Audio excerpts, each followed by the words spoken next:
आपको सीधे सुनाते हैं गृह मंत्री अमित शाह क्या कुछ कह रहे हैं। गरीब कल्याण के लिए ढेर सारे काम किए हैं। 10 साल में देश के चहुमुखी विकास के लिए हमने बहुत काम किए हैं।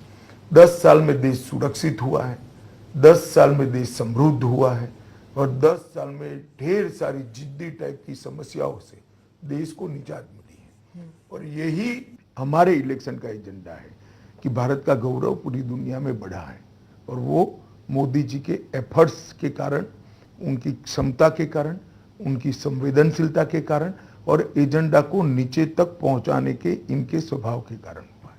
पर ये सिर्फ नैरेटिव की बात नहीं है, जो फर्स्ट 3 राउंड्स की बात है वहां पर महिला वोटर्स जो हैं, बहुत से लोग कह रहे हैं कि महिला वोटर्स जो हैं वो अपने पुरुष वोटर्स के संख्या में ज्यादा आए हैं और फिर जो पहले जो करते थे, जो पुरुष फैमिली के किसी सदस्य ने कह दिया कि यहाँ वोट डालना है, उस हिसाब से नहीं कर रहे, उनका अपना मन है। नहीं तो अगर ऐसा है तो अच्छी ही बात है।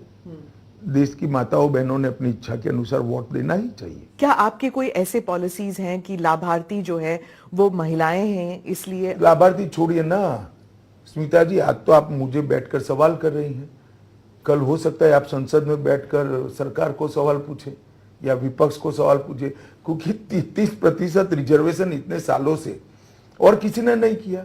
नई पार्लियामेंट आई तो मोदी जी ने सबसे पहला बिल लाना कौन सा उचित समझा, तो 33% आरक्षण विधानसभाओं में और लोकसभा में लाना मोदी जी ने उचित, इतना बड़ा अधिकार।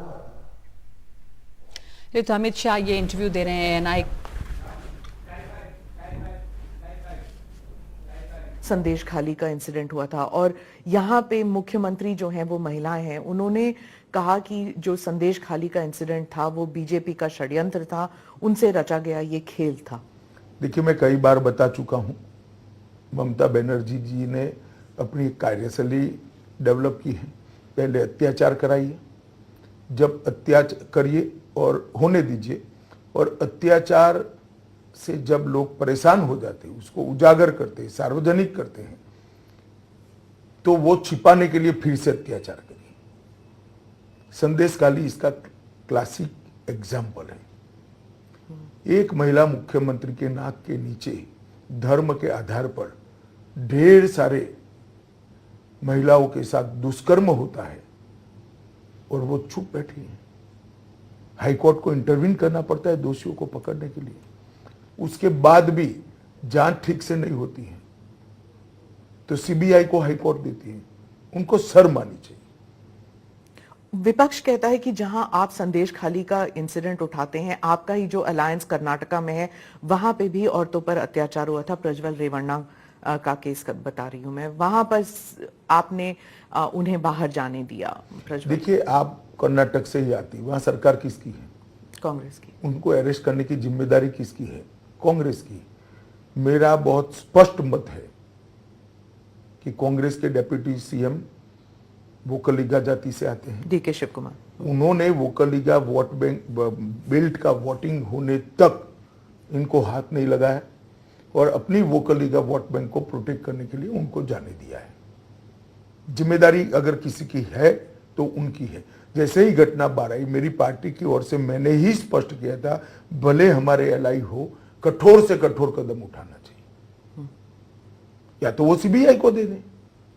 बंगाल में जो इलेक्शन रिलेटेड हिंसा होती है उसके बारे में आप कुछ बताएंगे हमें? देखिए, बड़ा दुर्भाग्यपूर्ण है। एक जमाने में यूपी बिहार में रैगिंग होती थी, चुनाव आयोग प्रिवेल कर गया, रैगिंग समाप्त हो गई। धीरे धीरे चुनावी कल्चर भी बदला। एक जमाने में आतंकवादी कश्मीर के अंदर वोटिंग ही नहीं होने देते थे। 2 दिन पहले वहां पर भी 35% वोटिंग हुई, एक रिकॉर्ड है। मतलब आतंकवाद जब से शुरू हुआ तब से अब तक का रिकॉर्ड है।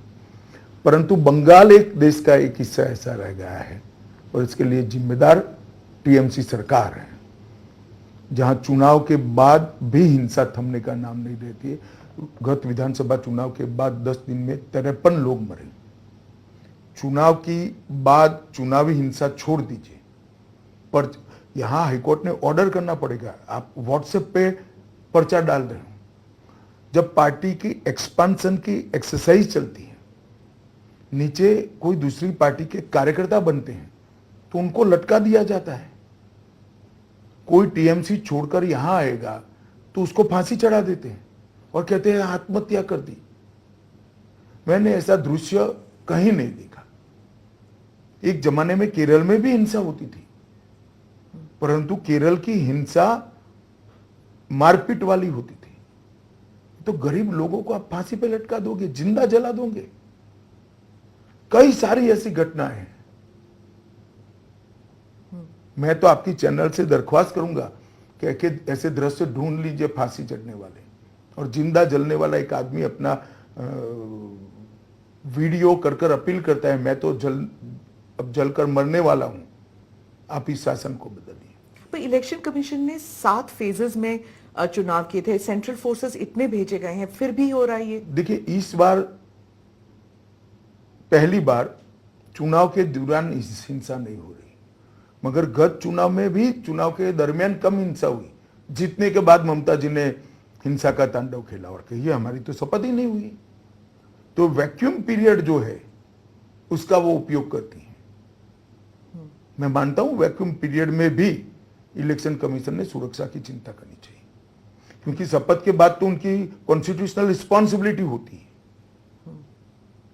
जब तक वैक्यूम पीरियड है इसकी चिंता करनी चाहिए। ममता बनर्जी जो है वो हर एक रैली में कहती हैं कि सीए का फॉर्म मत साइन कीजिए, आपको नागरिकता नहीं मिलेगी, और आप कहते हैं कि डरना नहीं चाहिए। सत्य देखिए, आज ही मैं आपको एडवांस में समाचार दे रहा हूं, दिल्ली में प्रथम 300 लोगों को नागरिकता मिलने जा रही है।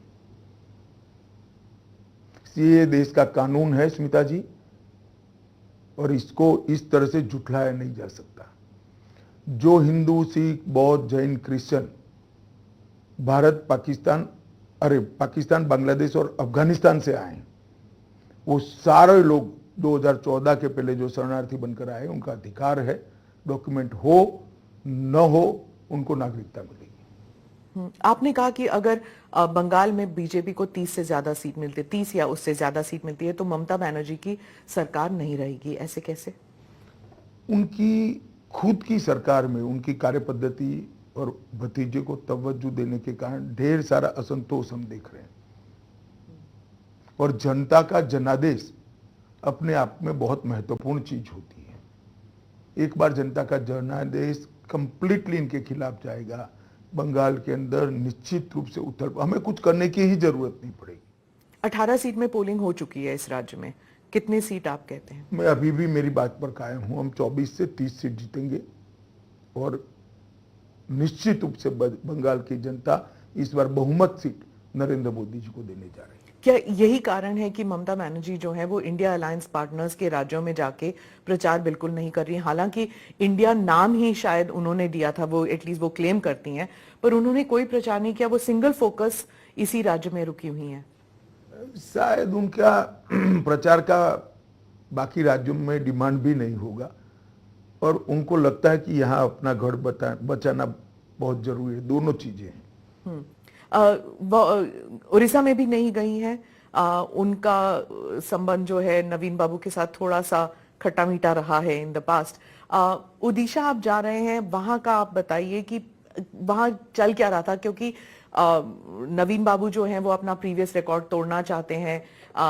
साइमल्टेनियस इलेक्शंस हो रहे हैं वहां पर, तो बीजेपी का क्या वहां पे क्या रणनीति है? देखिए स्मिता जी, एक बात समझ लीजिए, ये बात को नवीन बाबू ने भी स्वीकार करना चाहिए कि ओडिशा देश के बाकी हिस्सों की कंपैरिजन में इतना विकसित नहीं हुआ जितना बाकी के स्थिर सरकारों वाले राज्यों का विकास हुआ है।